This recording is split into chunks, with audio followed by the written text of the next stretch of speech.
Hello everybody, this is Terry Jeanette with the Tapping Flamingo. Today's video is all about the Joy of Blue, a collaboration that is hosted by Crafting and Relaxing. And there's a whole bunch of us involved in it. So I hope you go search hashtag Crafting and Relaxing for all the different talented people who love blue. Today I'm going to show you what I've made using the color blue. After our family had been cruising for several years, I decided I was tired of always digging around in my purse for my ID card and that I was going to come up with something pretty to wear where I could hang it on. A lot of people wore lanyards, but they were those ugly looking lanyards. I wanted something pretty. So I came up with these necklace lanyards. This is one style here. See the little hook? When you're not wearing it as a lanyard, you can either take it off or it hides nicely behind the focal there.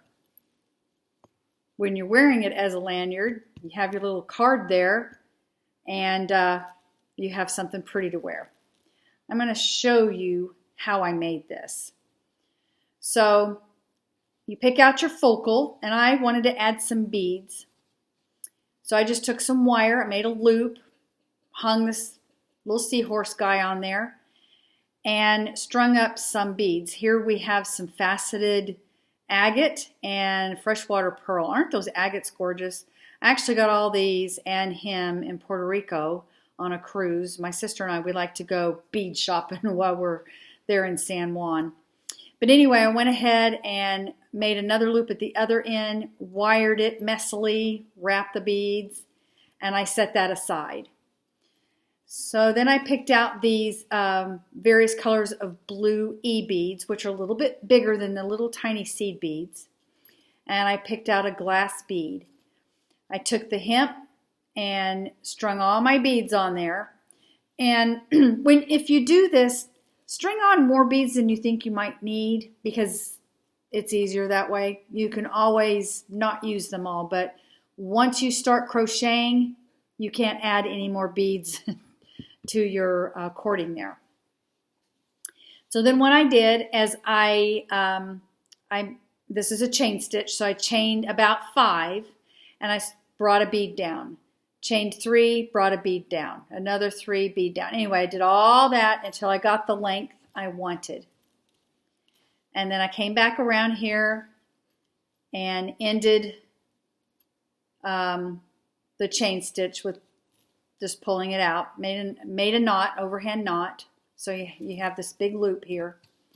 And I made sure I had quite a length of the ends left because I strung them in, or I threaded them into the bead and tied another knot. In fact, I tied a couple of knots and then I tied it to this loop. After I did that, I trimmed how much I wanted. Sometimes I'll leave more of a tail, like with this one. I like to leave length there.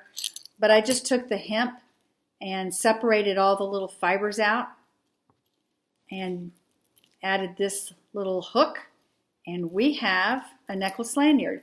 And you know, if you already have a long necklace that you would like to turn into a lanyard, you could just add one of those to it. I'm going to show you a couple of other lanyards I have made. This one I wear a lot, like to the pool and all, and it's fine to get wet.